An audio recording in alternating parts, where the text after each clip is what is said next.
Hello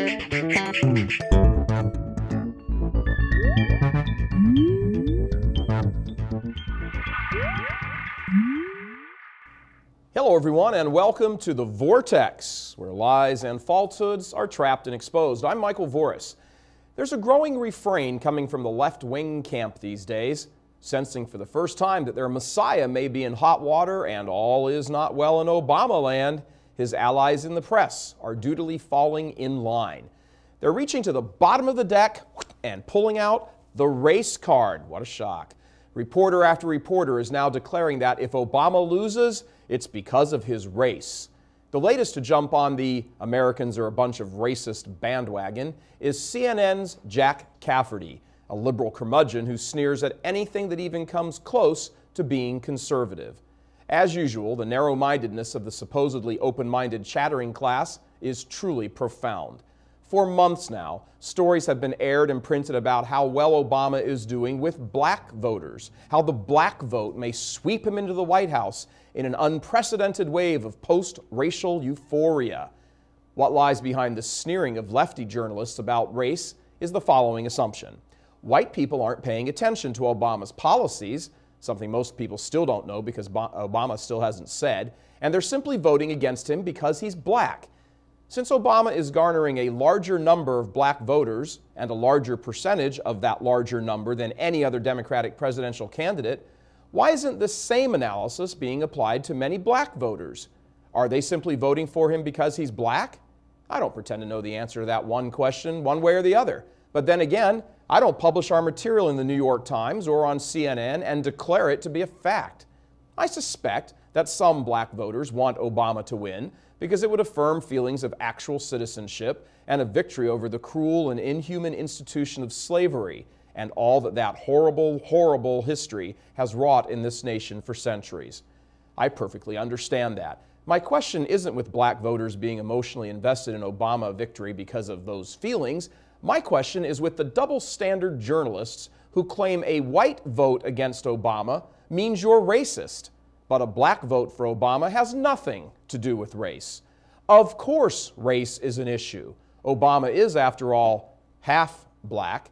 Of course, a country with the racial history that America has is going to notice that obvious fact.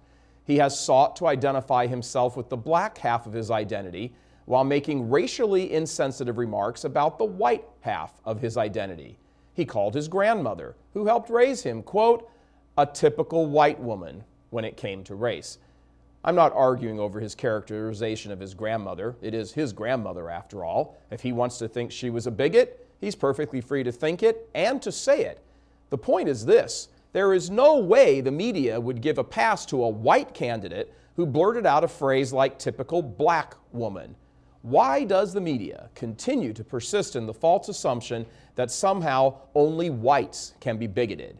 Can't a black person be just as bigoted as a white person? Can't a swarm of black voters flocking to Obama be at least partially motivated by race? Whether they are or they are not isn't the point. The fact that liberal journalists adopt an attitude that 1, only whites can be racist, and 2, if Obama loses, it's because of racist whites. Where's the storyline that if Obama wins, it's because of racist blacks? It's unjust and as such immoral to suggest that only whites can be racists.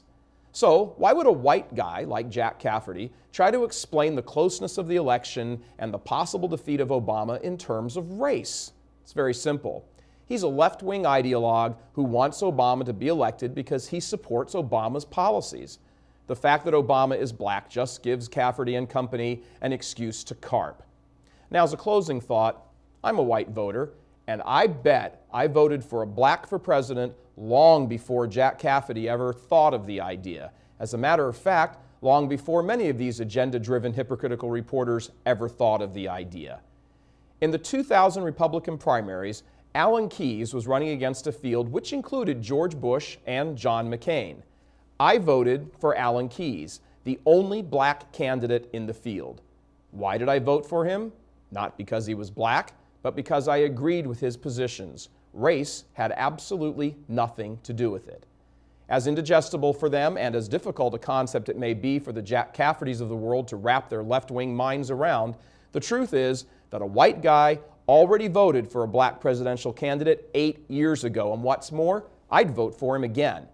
So no, Jack, we're not all racist, as much as you'd like that to be true so you would feel validated. Since you raised the issue of white voters, many white voters simply love their faith and their God and think that Barack Obama is dedicated to principles that fly in the face of their values and their faith. That's why they aren't voting for him and why the polls are so close. And this November, remember Obama, soft on terrorists but tough on fetuses. I'm Michael Voris.